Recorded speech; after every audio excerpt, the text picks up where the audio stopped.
Today, we're going to tackle one of the most common points of confusion in economics. Seriously, it's a mix-up that trips up students, reporters, you name it.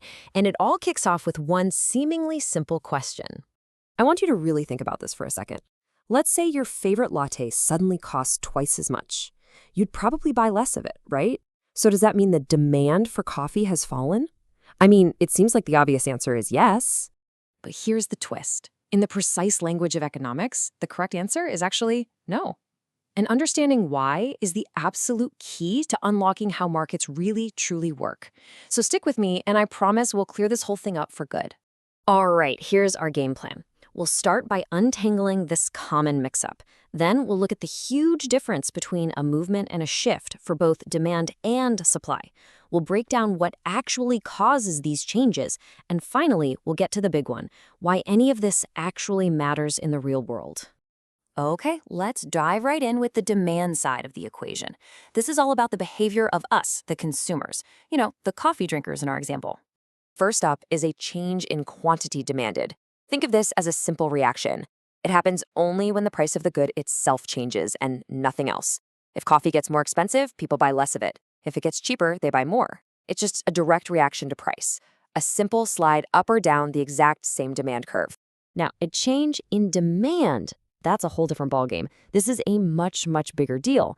This happens when the entire relationship between price and quantity changes. The whole curve literally picks up and moves, shifting to the left or to the right. And this isn't caused by the product's price, but by some outside force that changes how we feel about buying it at every price. And this slide really gets to the heart of it. The key difference is the trigger. For quantity demanded, the trigger is internal. It's just that the item's own price tag changing. But for demand, the trigger is external. Something from the outside world is different now, like maybe your income changed or a new health trend just started. Now, let's flip the coin and look at the other side of the market, supply. And here's the great news, the exact same logic applies. We're just looking at it from the perspective of the producers now, the folks actually making and selling the coffee. So a change in quantity supplied is just the producer's reaction to price. If the market price for coffee beans goes way, way up, you can bet farmers will offer more for sale to cash in. If the price drops, they'll offer less. It's just a movement along that same old supply curve. In a change in supply, well, that's when the entire game changes for the producers. Imagine a new harvesting technology makes it way cheaper to pick coffee beans. Suddenly, producers are willing and able to offer more coffee at every single price point. The whole supply curve shifts to the right. So for the suppliers, it really just boils down to this.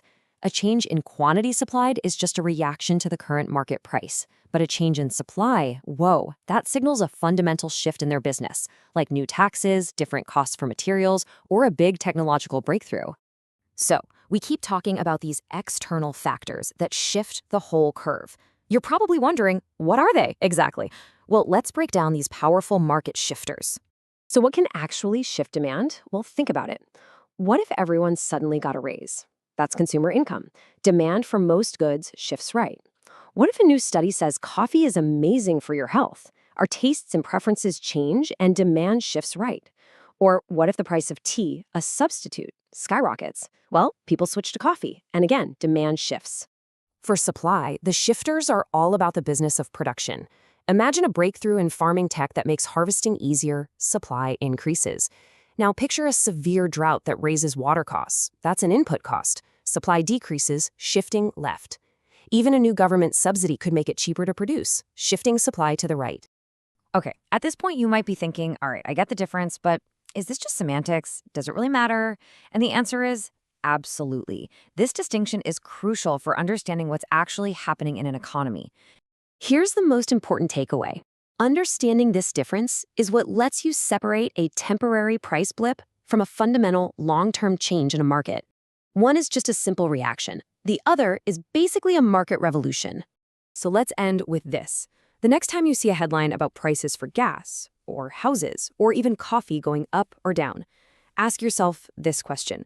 Is the market just moving along a familiar path because of a price change, or has something fundamental shifted, putting all of us on a completely new road? Knowing the difference is your new economic superpower.